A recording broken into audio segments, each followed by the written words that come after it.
You're listening to They're gonna call it a hard foul. They're gonna call it a hard foul. offering in-depth analysis on all things Boston Celtics with your hosts, Jim and Mike Quigley.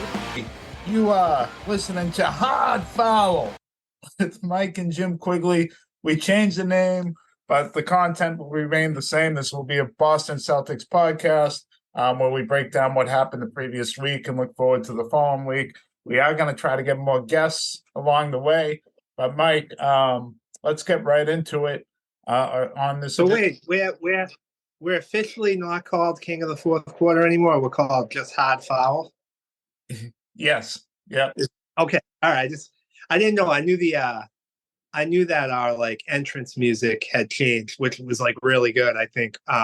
So now I just need okay, that's good to know. I didn't realize that we flipped the name too. So I'm not always on board with this stuff, Jim. I'm always behind the eight ball. So sorry about that. This obviously came from Tommy Heinsohn saying, "You're gonna call it a hard foul? You're gonna call it a hard foul?" So we just shortened it to Hard Foul. And we're pretty excited about. We have a new opening, new artwork, all that stuff, and hopefully we can improve our content as well as we go forward here. And yeah, we have a new intro song too that I think you'll recognize if you're into 90s, alternative rock. But Mike, why don't you kick us off? The Celtics are on a win streak, but but for me, I don't think it's all been positive. So go ahead. Definitely not recently. It hasn't been positive. I feel like if we did this podcast 2 games ago, right after Philadelphia on that second night of the back-to-back, the podcast would be really positive. Or if we ended it at halftime against Toronto, right, the podcast would be really positive. And I think for me, there are a lot of positives to take from it, but I don't want to steal your thunder, so I'm not going to share my positive because my positive was something you gave me over a text, which was a really good point. Talk about no, I'm gonna. What I'm gonna say is I'm gonna put it this way. I was concerned during the Toronto game. They hadn't won yet. Eventually, they pulled it out. I was concerned during and after the game, and I was saying, this reminds me a lot of the immaturity we've seen from the leadership on the Celtics in years past, especially in the playoffs, where, or in the regular season, like last year against Indiana, they blew against the Brooklyn Nets last year, they blew a 28-point lead and lost. And I was frustrated because 2 nights in a row, obviously different circumstances and different talent in Philadelphia, but within minutes in the second quarter, the Celtics blew a 15-point lead. And then the same thing happened in the second half of Toronto in a game. They ended the first half on such a special note with one of the highlights of the year as far as moving the ball and getting it to Tatum wide open for 3 at the buzzer. They blew that lead really quickly. And so when I said that, Jim, you had sent me a text and your response was really positive, and it was... Yeah, so look, I think these are games they lost last year. When I felt like when they give up these leads, it kind of spiral. They would play down to the competition. And then in particular, down the stretch, things would kind of fall apart where it would be walk the ball up, Tatum getting the ball over the timeline with about 16 seconds on the shot clock. And then you're not really starting your offense to 9, 10, 11, 12. Somewhere around there. And by that point, you've given the defense lots of opportunities to set up and kind of build on their momentum. And you'd have these slow kind of comebacks against the Celtics constantly. In this case, I thought the last 2 minutes the Celtics owned. And, what they were able to do is, and they did it in Philadelphia differently, but in Toronto, they saw the matchup between Holiday and Porzingis, and they just went to the 2-man game. And Toronto had no answer. They had no answer for it at all. And they went to it 3 times anyways, where they were able to get Porzingis on a small and Schroeder. They saw that matchup and went right after it. And Porzingis was able to shoot right over the top of it. And then, they were able to get, when the help came on that, Holiday did a great job in finding White for 3. And then on top of that, I thought the defense down the stretch was really, really good. And I thought the defense down the stretch last night was good as well. But it was just, I think overall how they played over the at the end of ball games has really been the thing that has stood out for me that is different from last year. When things get tight, this isn't a team that seems to be slowing it down, overthinking it, and thinking their superstars need to go into isolation or create the offense themselves. They have instead really put it together where they are running it through Porzingis or Holiday, or they're looking for matchups that they can exploit. And they're getting into their sets quicker. They get into the sets with more force, and you're seeing the results. And you saw that really from the opening tip of the season against the Knicks. You saw it against the Heat. I think you saw it even in their losses. I didn't think the way they played offense down the stretch in their losses was bad. And overall, the results have been good. I will say last night, it's, you never want to say any game's a bad loss. I felt like a bad win. It just kind of felt like a bad win to me. I thought they played down to their competition all game long. I thought they let the refs, the refs called a really weird, pretty bad game, but they let them dictate how they were going to play at times. I thought the effort level wasn't where it needed to be. I thought Memphis played much harder. And,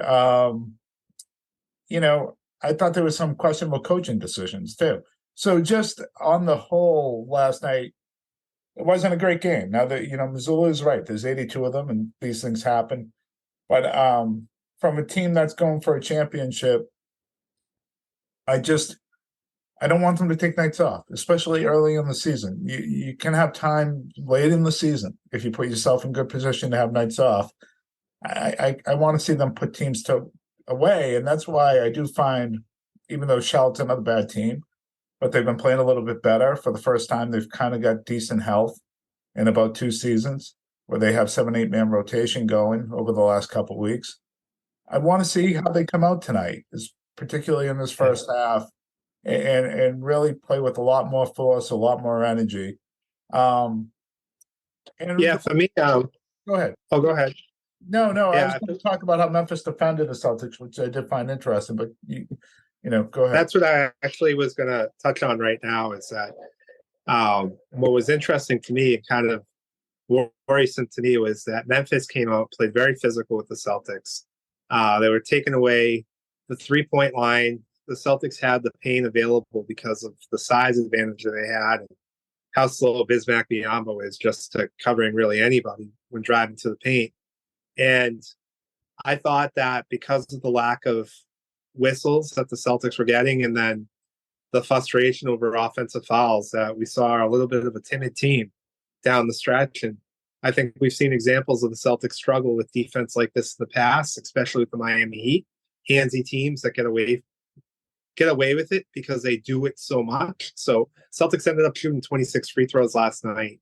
If they called every foul, they probably would have had over 40. But these non-foul calls turn to turnovers are bad possessions for the Celtics, and some of them don't run back on defense. So when Jaylen Brown got his technical last night, it was pretty bad that he didn't get back, and it led to points. And then the poor decision-making. So against Toronto, the decision-making down the stretch in those last 2 minutes was great. I thought against Memphis, it was suspect. I thought Tatum took a long time kind of dribbling the clock out for that turnaround jumper that he hits most of the time. We got the offensive rebound. I don't think Drew Holiday, I thought Coach Mazzulla made a good point. You need to make that layup if you're going to take it. In some ways, he was calling out Holiday at the end of the game. Decision. And I thought it was a poor decision. Tatum to give up, and they should have lost the game. Most NBA games, that shot is made, that 3-point shot to end the game. It was not. So I agree with Mazzulla and you that they didn't deserve that win last night. Yeah, and Tatum should never give up the ball. Hold it, let yourself get fouled. And, you're the best player. I didn't really have a huge problem. They were up 2. He got the shot he wanted, so I didn't have a huge problem with his shot. What Memphis did more than just being physical too. Is they didn't provide help. So on these Celtics drives, they stayed on the shooters. So it was basically one-on-one drives, and I didn't think the Celtics always drove to score in those situations, and I thought especially not Derek White. Derek White struggled really last night. and you saw it kind of start to happen in the second quarter, where they had about 4 or 5 layups in a row. I thought there was an opportunity to do it in the third quarter if you had a guy like Tatum or Brown in there for that 7-minute stretch where they were both on the bench. I thought the lineup that Missoula had out there was not really capable of doing that. And it's going to be interesting if teams try to play them that way. And there's other opportunities. You obviously can hard drive to the basket. There should be backdoor cuts. There will be opportunities to score off this. It's not like it's an unbeatable defensive scheme, but I am curious because the Celtics did struggle with it a little bit last night. If other teams are going to try to emulate that and show them that look, and I think if they do, teams will be playing with fire. But until the Celtics show a conviction to beating it, which requires hard drives to score, hard cuts, which they weren't doing last night, and then also, Porzingis rolling more and finding the matchup instead of, popping to shoot, teams could have success. But like I said, I don't know if it's just a function of the Celtics not seeing it as much, but it was interesting.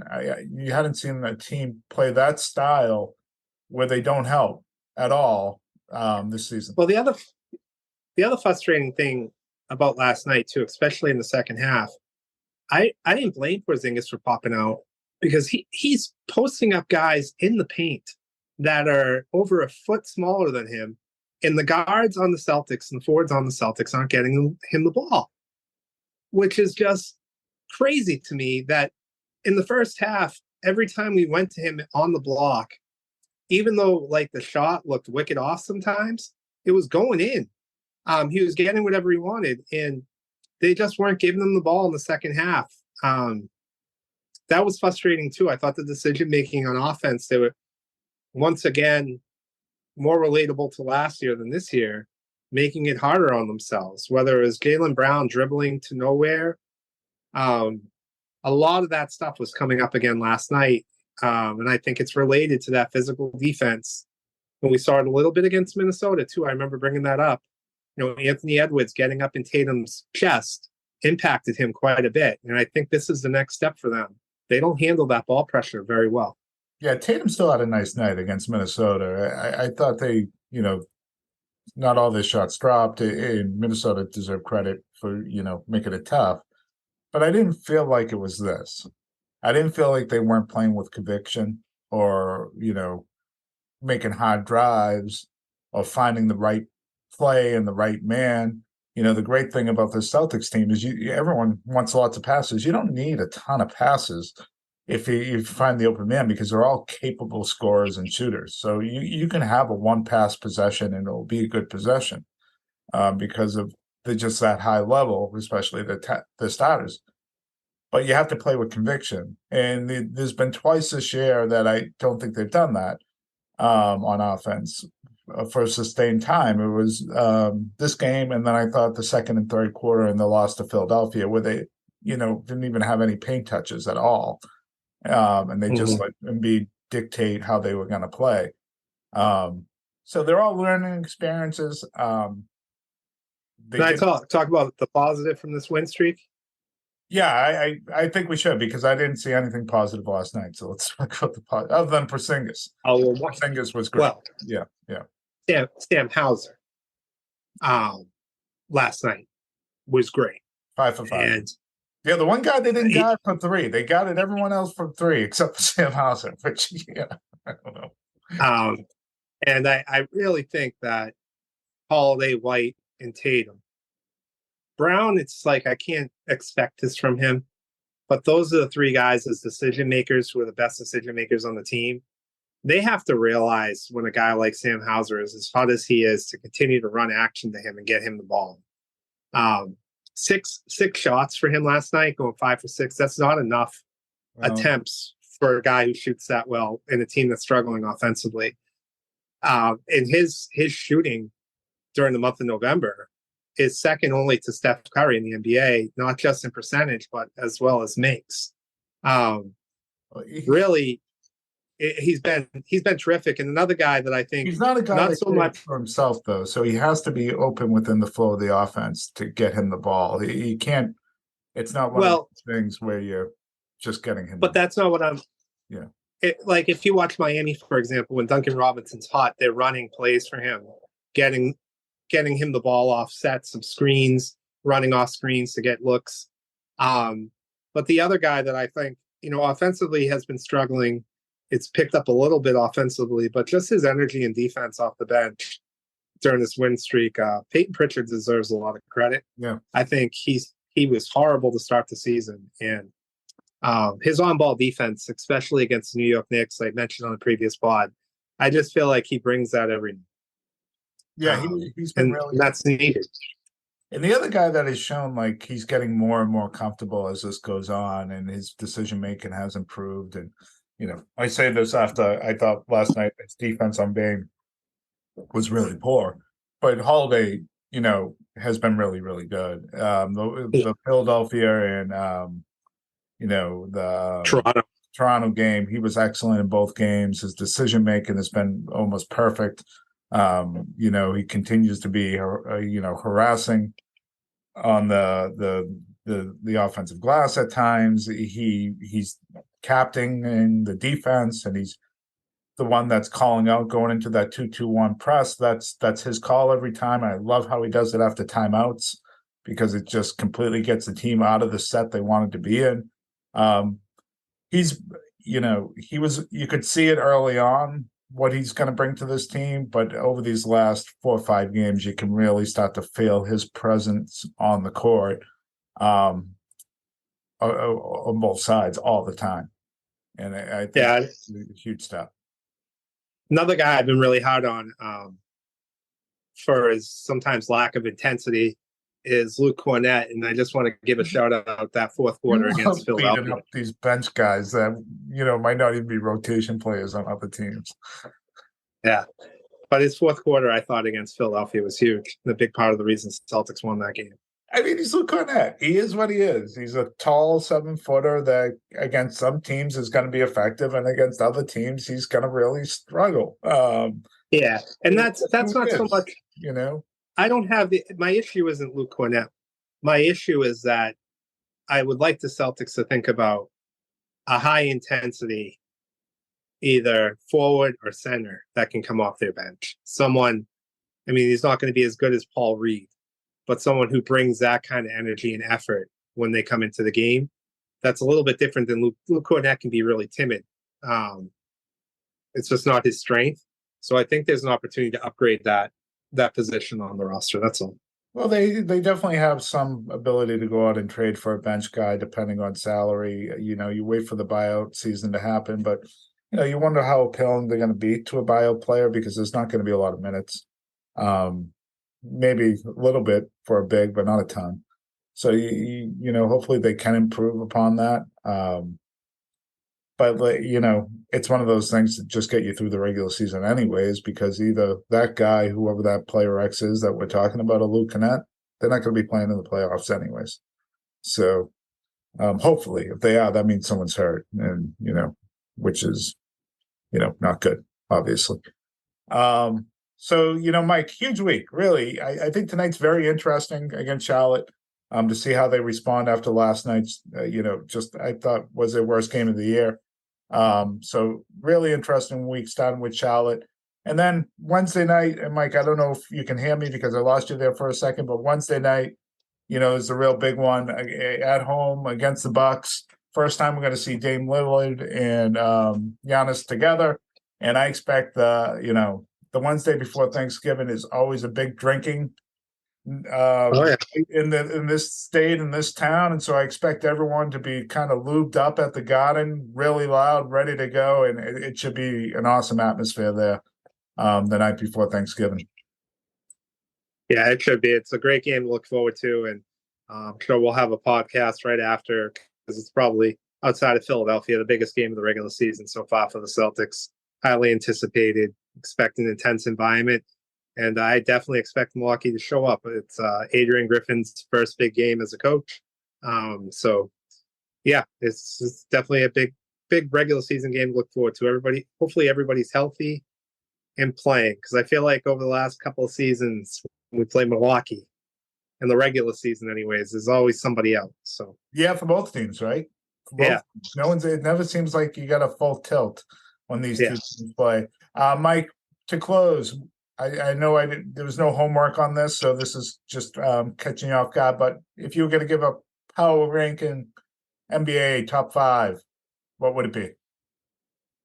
Boston at the top with the best record in the league. I mean, I hate to do this to Denver, but Jamal Murray going down drops them a bit. So number 2, I'm going to give it to Minnesota. I know people will probably laugh at me, but I love the way they're playing. I think Anthony Edwards is taking a huge leap, and he is that guy out there. Number 3 would be Denver. Number 4 would be Milwaukee, and number 5. Actually, number 4 would be Philly, and number 5 would be Milwaukee. Right. Yeah, so mine's similar. I'm not going off potential. I'm going off how they're playing. I'd go 1 Celtics right now. 2, I'd go the Sixers. I think, the only real loss they had recently was the Celtics on the second night of a back-to-back. I'd go 3 Denver, and I think if Jamal Murray's healthy, they'd probably still be 1, even if they had more losses than the Celtics. And then this is where it gets a little tough, but it would be some 4, 5, or 6 of Milwaukee, Minnesota, Oklahoma City. OKC's been really good. Yeah, OKC's really been a surprise team, and I don't expect them to stay there, but they've been a hell of a lot of fun to watch. And Sacramento all of a sudden is playing really, really well too. And that game last night was awesome. That Sacramento game. Yeah. One thing about OKC that I don't think anybody saw coming. I think we all thought Chet Holmgren was going to be good, but I didn't think he was going to be this good. Did you see their line as a team last night? 60, 60, 90. 60, 60, 100. So 60 from the field, 60% from 3, and 100% from the line. I think that's been done one other time in NBA history. Just insane line. I know playing against Portland, it's essentially a layup line, but it's still an insane line. Yeah. We got some good young talent in the NBA with this last draft. Oh, these last 2 drafts, man. 2 drafts ago, yeah. I mean, obviously you got Victor Wembanyama as well, so it's definitely something to look forward to. I have a feeling too that Indiana could make the playoffs this year too. They've been a nice surprise. They've been a good team. Yeah, they've been fun. Yeah. They score a ton. Their offense, constant motion. They actually, I should take that back. They beat Philadelphia straight up. Legitimately, they've had 2 great games with them. Philly really struggled with them both times. So, and I think Halliburton may get some MVP votes this year, maybe 1 or 2. Yeah. All right. Well, good pod. We'll talk to you soon, guys. Yeah.